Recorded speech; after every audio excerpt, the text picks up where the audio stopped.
This is the World Report of The Church of Jesus Christ of Latter-day Saints, April 2023. Coming up, a contribution from the church to a Navajo community brings electricity and the gift of light. From free throws to free meals, NBA All-Stars visit the Bishop's Storehouse to serve families in need. But first, taking on the world hunger crisis, a $32 million donation brings refugee families hope, food, and peace.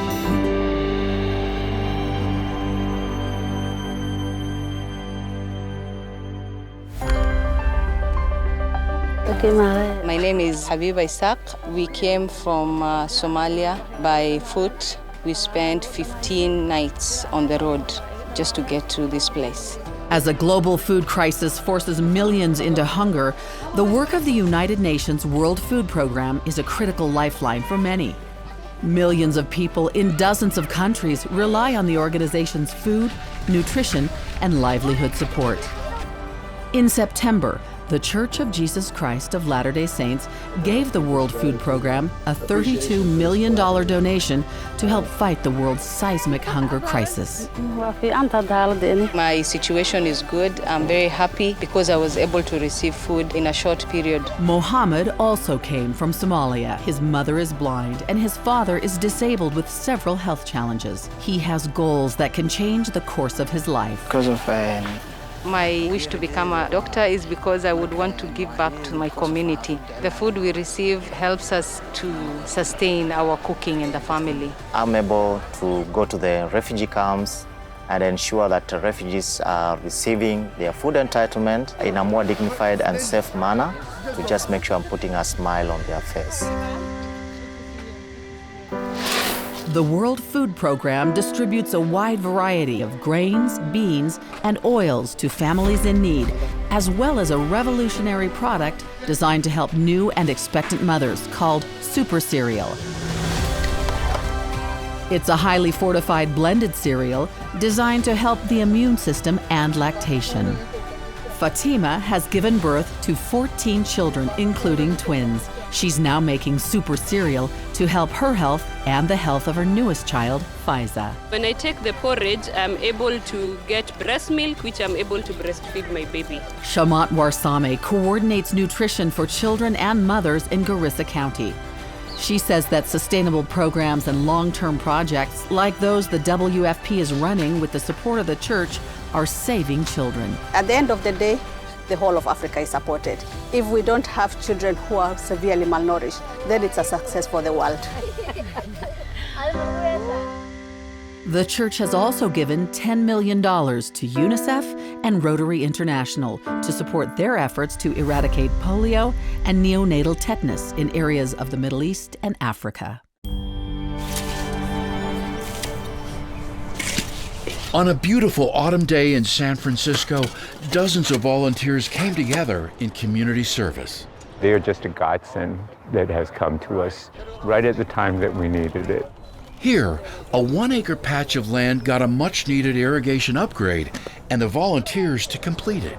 Today, what we're experiencing is individuals across race ethnicities coming together to ensure that everyone in this community has quality access to food. The project is the first of several humanitarian efforts planned for North American cities, born out of a 5-year collaboration between the NAACP and the church. Can you guys do that for me? At the direction of Church President Russell M. Nelson, the church has pledged $2 million a year over the next 3 years to fund such projects. And when I walked out on it and saw all these people, and I said, look at the difference that's going to happen in our community because of today's event. Lives will be touched that you don't even know.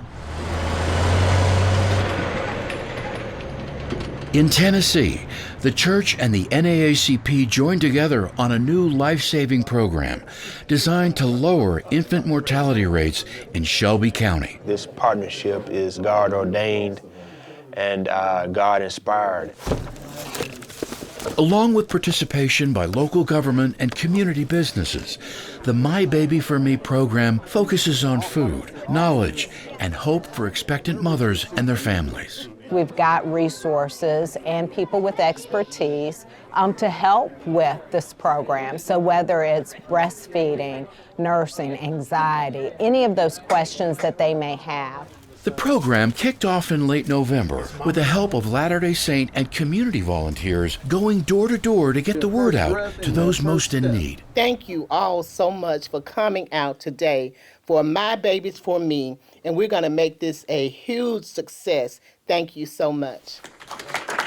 The goal is to expand into other areas of Memphis and beyond over the next few years.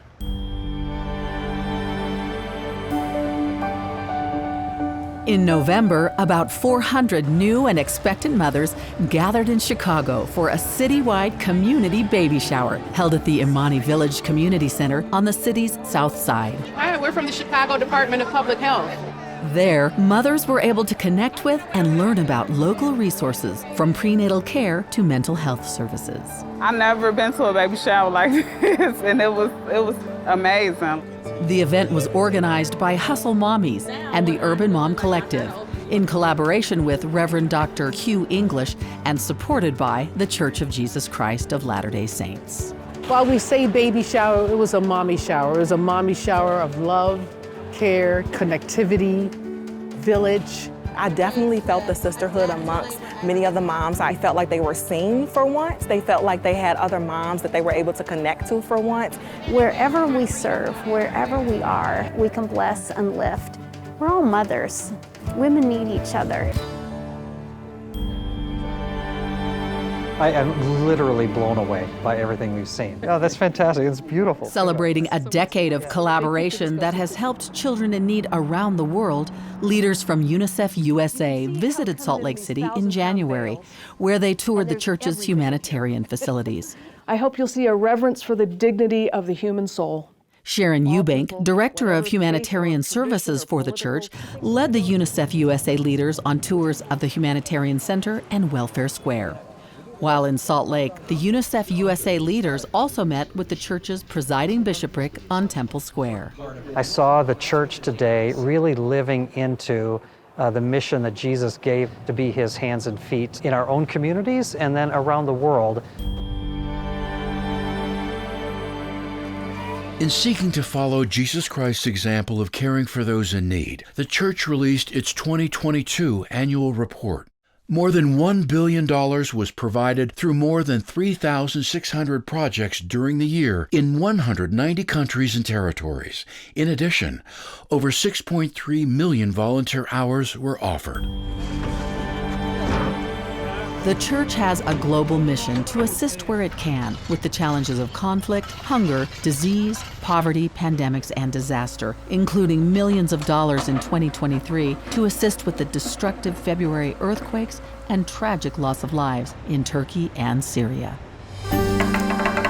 When we come back, modern-day apostles travel the globe, bringing with them the spirit of unity and messages of peace. We can embrace the gift that the Son of God has given us. All the things that were broken are healed.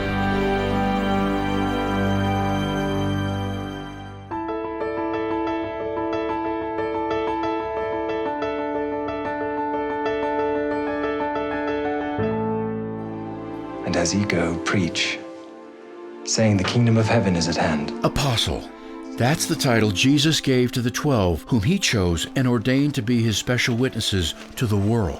And just as Christ called and sent his apostles to represent him in the Bible, today his modern apostles are given the same charge, to officiate in the name of the Lord and spread the gospel of Jesus Christ to all nations. President Dallin H. Oaks of the First Presidency ministered in Chicago in mid-February, a city where he practiced law and taught as a professor of law at the University of Chicago. While speaking to local leaders, he provided clarification about the church's support for recent U.S. legislation. Some of our members have expressed concerns that the new national respect for marriage law is in conflict with the church's teachings against same-sex marriage. We see a need to clarify the church's position on that new law. At the time the National Respect for Marriage Act was adopted, the church publicly reaffirmed our church doctrine approving only marriage between one man and one woman. The focus of the church's efforts was not on same-sex marriage, but on ensuring the act contained the necessary protections for religious freedom. For the complete statement dated February 11th, 2023, go to newsroom.churchofjesuschrist.org.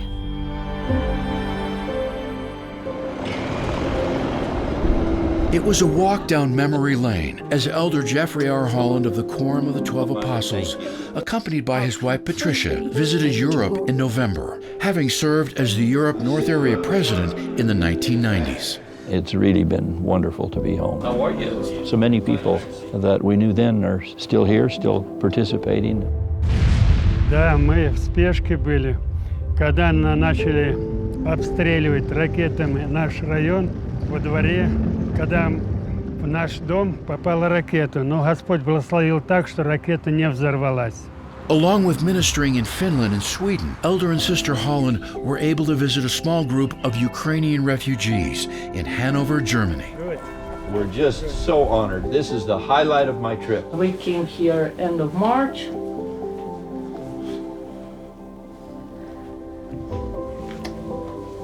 He'll be all right. He'll be okay. I want you to take heart if you feel that your life is either interrupted or perhaps broken. We can embrace the gift that the Son of God has given us. All the things that were broken are healed. That's worth a hug.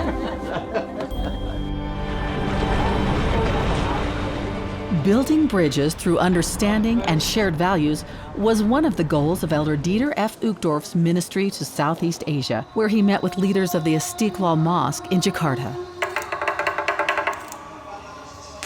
I have a special feeling for Indonesia, how welcoming they are. It's the largest population of Muslim people in the world, and they welcome us.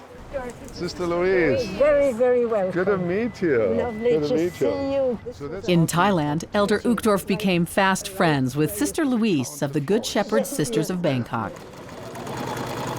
At 88 years old, Sister Louise has dedicated her entire life to providing shelter and educational training for women at risk. How can we ever say thank you? Well, you say it, thank you every day by serving.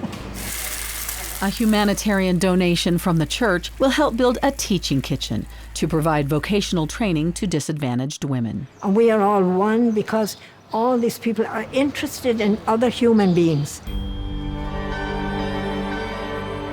Elder David A. Bednar of the 12, along with his wife Susan and other senior church leaders, traveled to Central Europe in October on a 5-country ministry tour. His ministry began in Geneva, Switzerland, where he met with high-level UN diplomats and representatives of global organizations that collaborate with the church on humanitarian projects. We appreciate the partnerships that we have with you. Elder Bednar spent the majority of his time in spiritual ministry to the people of Austria, Hungary, and Albania. During their time, the Bednar's focus was on the youth of the church. We feel an urgency to help the young people have a solid foundation on the rock of Christ. I think the future is bright here. 3, 2, 1. The Christmas lights are back on at the Washington, D.C. temple following extensive renovation and the pandemic. Elder Quentin L. Cook was joined by the ambassador of Singapore to turn on the 400,000 lights on the temple grounds in late November. In many ways, this reflects Singapore's own values of how we pull people together. Members of our faith are committed to doing what we can to break down barriers that prevent God's children from sharing in the peace and goodwill that ought to be a common inheritance for all humankind. Dozens of invited ambassadors, diplomats, and interfaith leaders attended the lighting ceremony, kicking off the church's annual Festival of Lights. Marriage and families are the foundation of society. If we have strong families, we have a strong nation. Elder D. Todd Christofferson of the Quorum of the 12 Apostles and other church leaders traveled to Kinshasa in the Democratic Republic of the Congo in early November to minister to members, visit local humanitarian sites, and meet with interfaith leaders. On Sunday morning, Elder Christofferson also addressed Latter-day Saint youth and young adults in Kinshasa. It's hard to find the words to describe it. It's so exciting just to see them and to feel the energy that they bring. Following Kinshasa, Elder Christofferson also visited Kenya and Ethiopia. Also in November, Elder Christofferson was present at the World Peace Dome in Pune, India, where a statue honoring the prophet Joseph Smith was unveiled.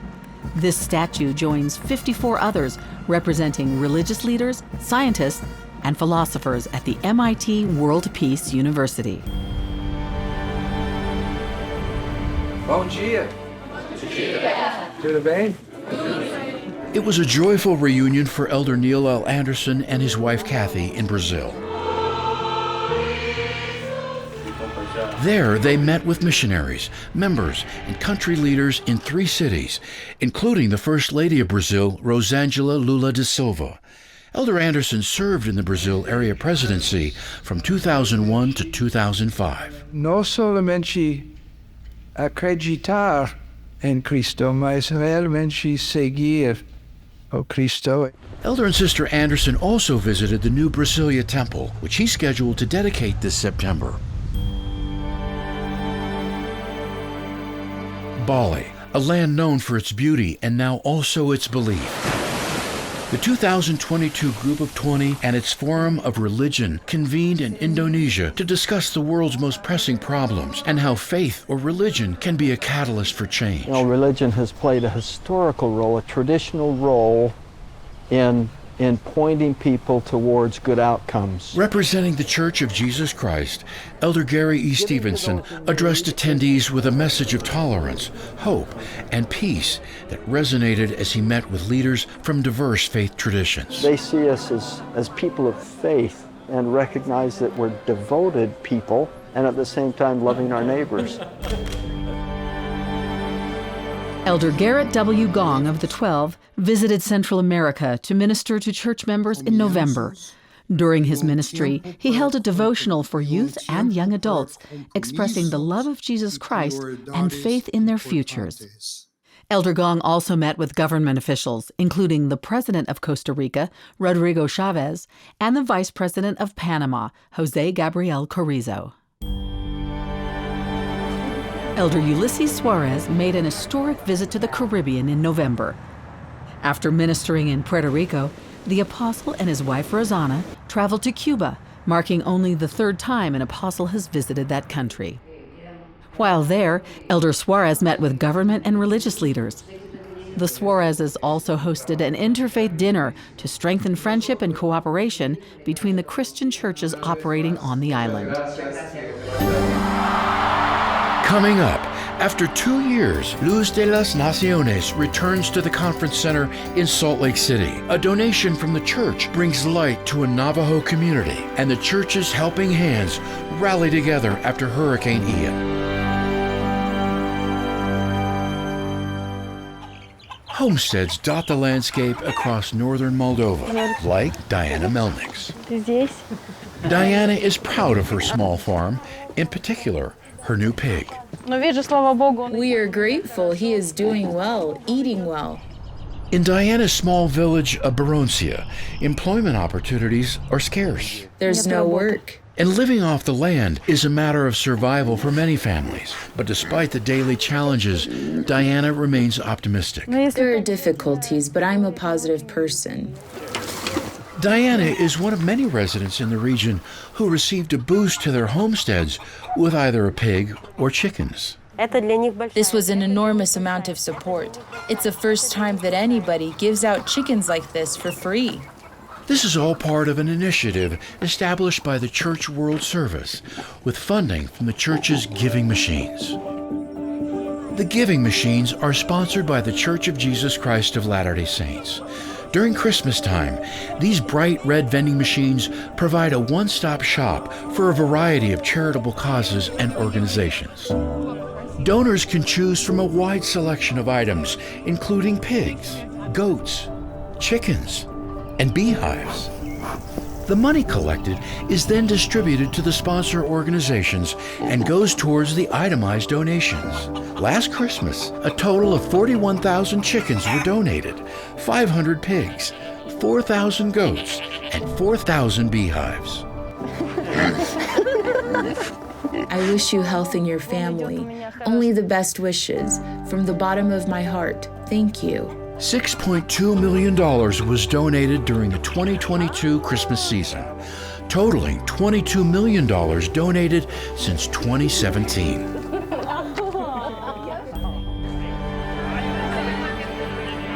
After 2 years of pandemic measures and months of rehearsals, Luz de las Naciones, Light of the Nations, returned to the conference center in Salt Lake City to celebrate its 20th anniversary, bringing music, culture, and lots of dance. You go out there, the lights are on, the crowd's cheering. It's exciting. It's great. I love it. Sponsored by the church, Luz de las Naciones incorporates universal themes of Christ-like love and unity to celebrate the heritage of Latin American countries. This year's theme, Better Together. I was like, yes, I can recognize my music. You feel this community connection when you see something of your country. Cada país tiene su propia cultura y es importante respetar cada cultura y aprender de cada cultura. This COVID has been so long and has made people to be away from each other. And we love to be together. Mis amigos, que Dios nos bendiga. And for those who may have missed the live performance, an on-demand version is now available to stream free of charge. We have an obligation to be good stewards, to pass to the future generations an earth better than we found it. At the Utah Valley University's Why It Matters conference in Orem, Utah, presiding bishopric member L. Todd Budge highlighted the ways the church is reducing its environmental footprint, including water and energy management and sustainable building practices. We have the power within us not only to maintain, but to be co-creators with God in beautifying and replenishing the earth. The 3-day academic conference welcomed the global community to discuss the United Nations Sustainable Development Goals. The Navajo Nation's Westwater community sits next to the city of Blanding in southeastern Utah. It's pretty big. It's nice. It's beautiful. Westwater is where Lena Hutchins Lovell's family built their hogan. But life for the Dine has its challenges. Because we never had electricity, we used flashlights and kerosene lanterns. This is our generator, but it was costing us $20 a day to fill up the gas to last for 6 hours. Until only recently. In a combined effort, state, county, city, and Navajo Nation leaders came together to extend electricity and clean running water from Blanding into Westwater. One thing can unite us, that is the language of love. The Church of Jesus Christ of Latter-day Saints provided $500,000 to the project. It's a small group, but are we our brother's keeper? I think we are. And it doesn't matter whether it's 1 or 2 or 1,000, or when they are here and we see the need, that's what we need to do. Electricity is now available throughout the community, which sits on about 120 acres. Plans are underway to bring water services this year. For Lena's family, it's a brighter future. So it keeps my kids safe at night when they come late. It feels good.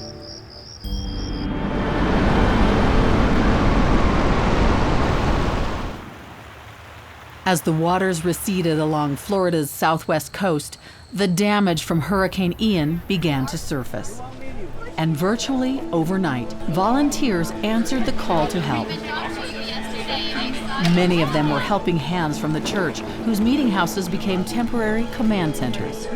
Anytime that we have a disaster, the church has developed the ability to organize very quickly, getting supplies and going out into the neighborhoods to help with the cleanup.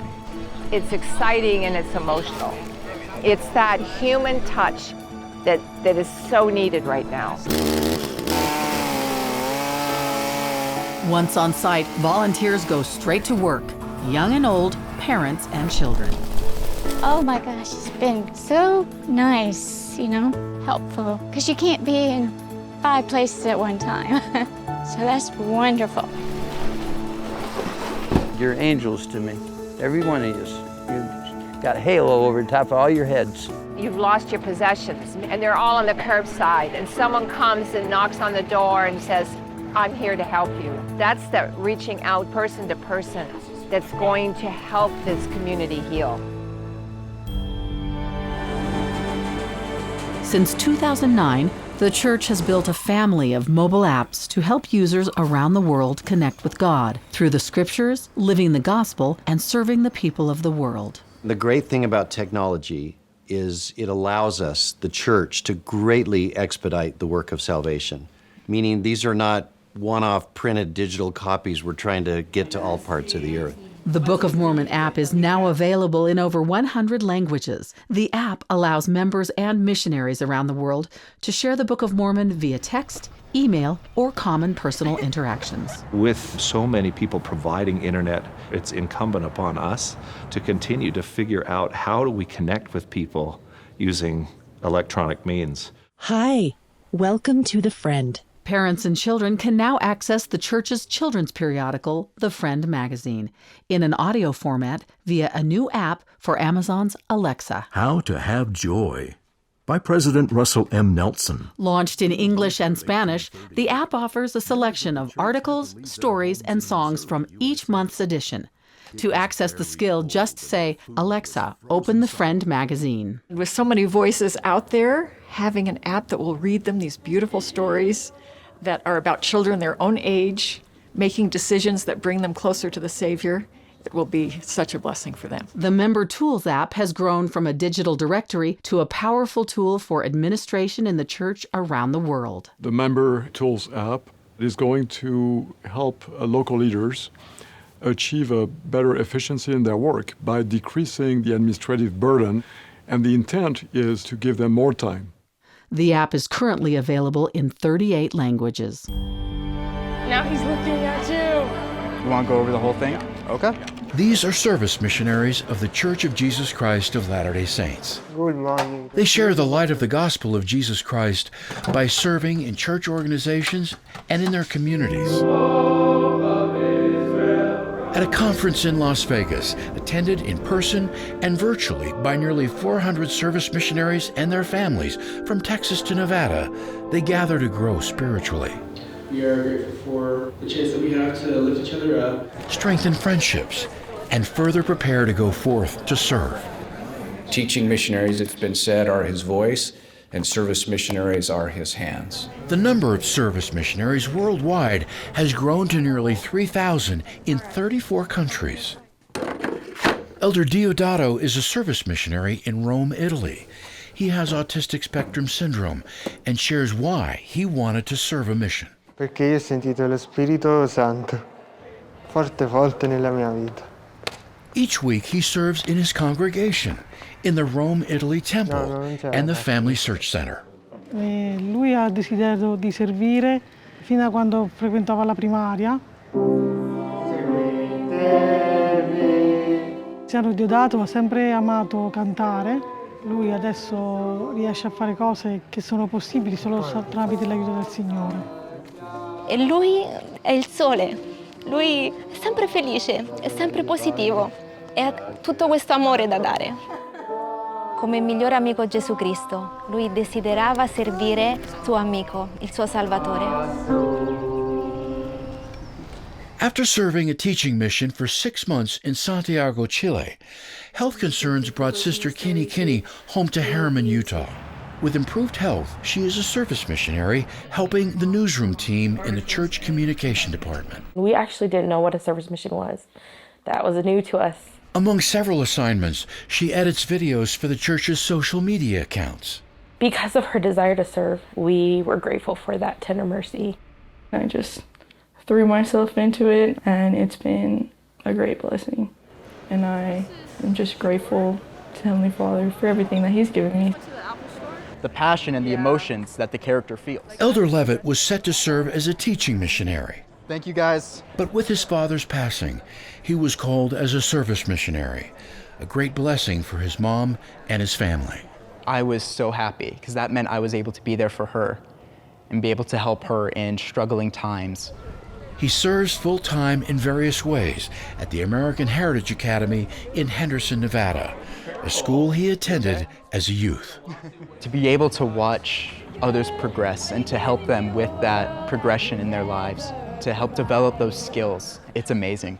Anytime that kid takes a task, he fixes it, he's there, 100% serves. That's a lot of running around. They have tremendous number of Christ-like attributes.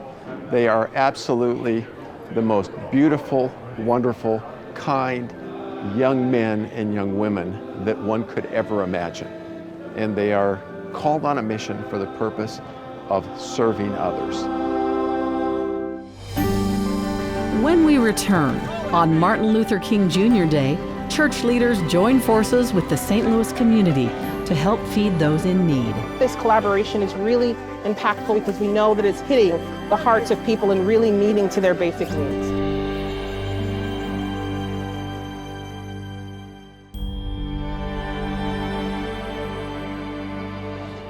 How y'all both doing? Y'all okay? Good to see you both.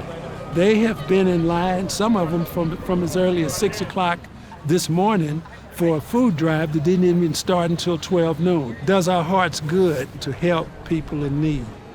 On a cold and rainy January afternoon in St. Louis, hundreds of volunteers came together at the headquarters of the Urban League of Metropolitan St. Louis for the Martin Luther King Jr. Memorial Tribute Food Drive, where the church donated 40,000 pounds of food. Hello, welcome. I'm gonna take your number here. Kristen M. Yee and Tracy Y. Browning of the Relief Society and Primary General Presidencies were there to distribute boxes to expectant families. Dr. Martin Luther King's vision was that we'd all be treated as children of God. He felt that, and so do we. We've got pasta sauce and pasta, and I think this collaboration is really impactful and meaningful because we know that it's hitting the hearts of people and really meeting to their basic needs. Everyone has been helpful. Everyone is doing their part. They're keeping the dream alive. They're keeping the dream alive.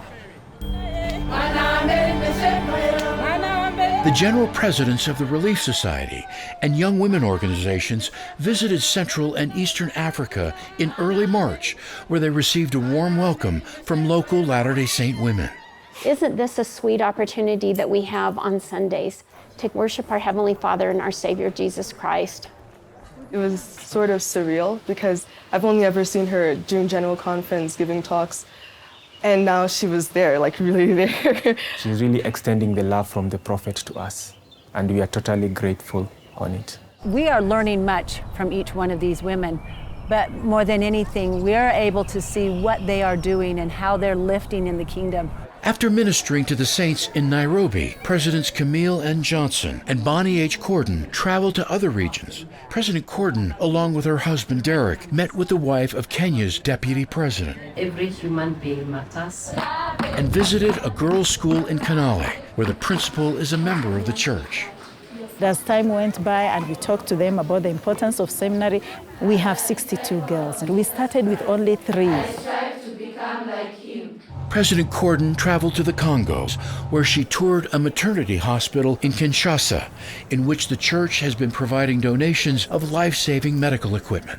And as we walked into the room, we saw new incubators, we saw new equipment that will help save little lives. President Johnson, with her husband Doug, joined a UNICEF team in the drought-stricken areas of northeastern Uganda. And this is an effort to go beyond our members to address the needs, the humanitarian needs of the world's children. Thank you. Our future is with these children, and their brain development between the ages of 0 and 5 is just critical. Nutrition is critical to that. And if we can save a child, our future is bright. The two presidents concluded their ministry of Africa in early March in the Congo. We've talked to the leaders of the governments that have had a desire to help families. And we have been so impressed with the leaders who want to follow Jesus Christ. It's ministering As it turns out, it's ministering to the one.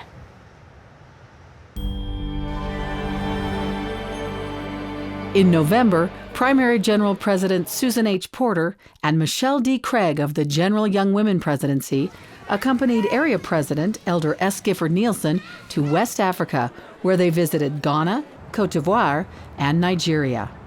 There, the leaders were met with open arms as they greeted church members, missionaries, and students. One of the things I love is their focus on learning and using that knowledge for good in praise of God and Allah. They were also able to visit members of the Muslim faith, with whom they discussed shared values and welcomed collaboration between Muslims and Latter-day Saints. Coming up, we'll take you to the dedications, groundbreakings, and announcements of temples around the world. And later, current and former NBA All-Stars take time out to serve others.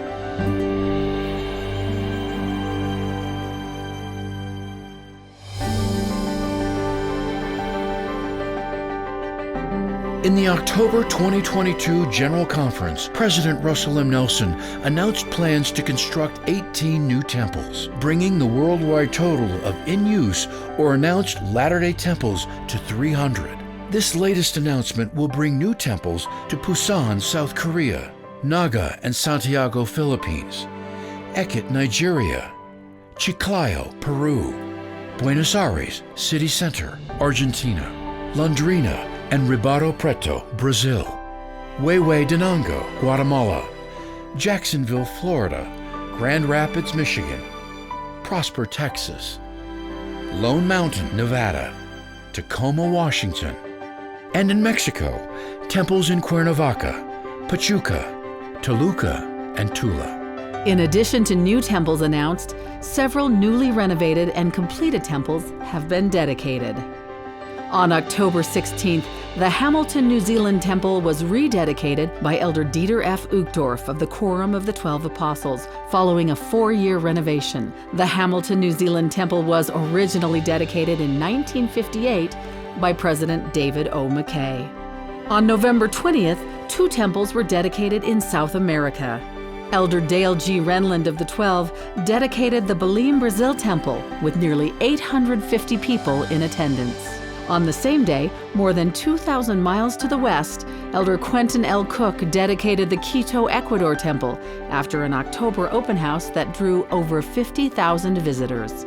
And in the Caribbean, Elder D. Todd Christofferson dedicated the San Juan, Puerto Rico Temple on January 15th. Serving nearly 23,000 members, the San Juan, Puerto Rico Temple is the first in the territory and the third in the Caribbean.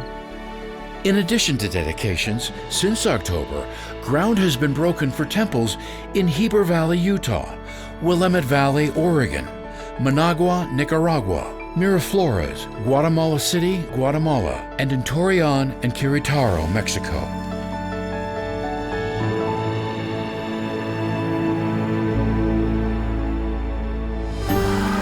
When we return, a first-of-its-kind FSY conference is held for youth in the Middle East. Southern California sees the nativity like never before. And a donation to a community in Zimbabwe brings a new health clinic and a lot of celebration. These stories and more in the news.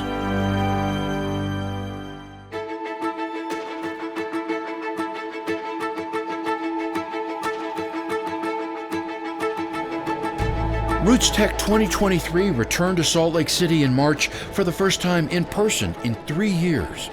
The Family Search event offered special celebrity guest appearances, live music, family history know-how sessions, and a family profile of Elder Garrett W. Gong of the Quorum of the 12 Apostles and his wife Susan during Family Discovery Day. More than 200 teens gathered in Dubai to attend an historic For the Strength of Youth conference in January. This is the first time an FSY conference was held in the Middle East. During the conference, teens participated in a variety of activities designed to strengthen their faith in Jesus Christ.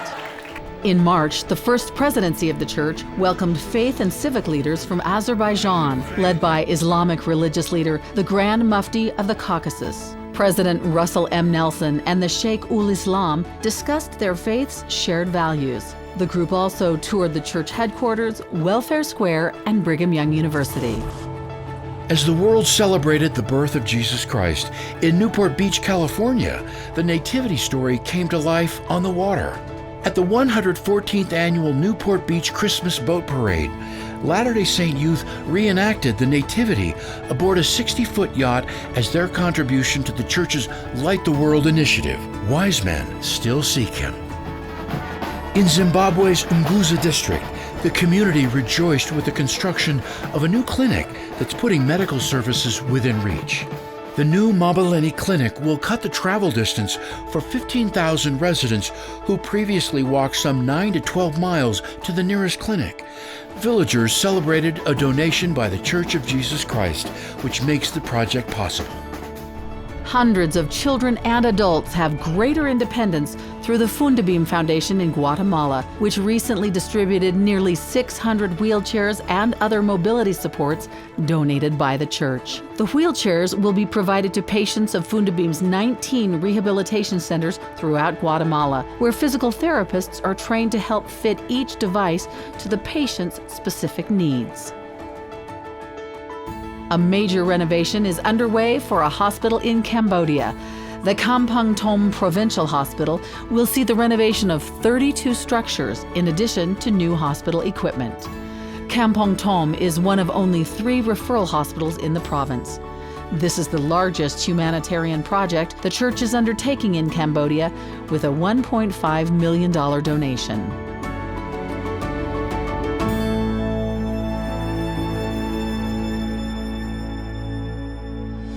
This is important to me. To be able to help people that are less fortunate, I think it means a lot. When we come back, the All-Star Game in Salt Lake City brings new volunteers to the Bishop Storehouse and gives NBA players a chance to serve. We're about to feed some families, man. This is pretty awesome.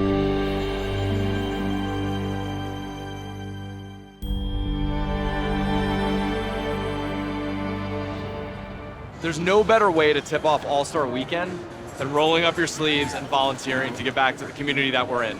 Nearly 300 volunteers, including NBA All-Star participants, met at the Bishop Storehouse when the NBA held its annual All-Star Game in Salt Lake City. We're on the line right now, and I'm putting beef stew into these boxes right now. We're about to feed some families, man. This is pretty awesome. They packed food and hygiene kits for those in need in the area. This is important to me because it helps other human beings. You know, it helps other people that are in need, and to be able to help, people that are less fortunate, I think it means a lot. Each box will feed a family of 4 for 4 days. This is Buddy. He's in the three-point shootout tomorrow night. And here he is today at the Bishop Central Storehouse, caring for others in need. And I'm grateful for him and all of our friends that we've made with the NBA during this event. Well, if you can help in any impactful way that's helping anybody and put a meal on somebody's table, and that goes a long way. The most valuable thing we can give is our time and our service. Being able to help provide food for people throughout Utah and work with such terrific partners has been incredible. And we're just so thrilled to be able to support the excellent work that they do day in and day out to help make communities better and help lift up people that need the help. NBA players included something special in the boxes they prepared. Some delivered to Tabitha's Way Food Pantry in American Fork, Utah. Tyler Hero? Buddy Hild? No way! No way! No, you guys must be kidding me. Oh. Hand-signed notes that delighted the families that received them. Look at that car! It's just, who won't be fun about that? It's just too amazing. I think it's great that they took the time out of their life to help us. Thank you for this, first of all, and I love you, Tyler. This has been the World Report for the Church of Jesus Christ of Latter-day Saints, April 2023. To watch the World Report online, visit newsroom.churchofjesuschrist.org. And to watch full-length versions of these stories, go to the Church Newsroom YouTube channel.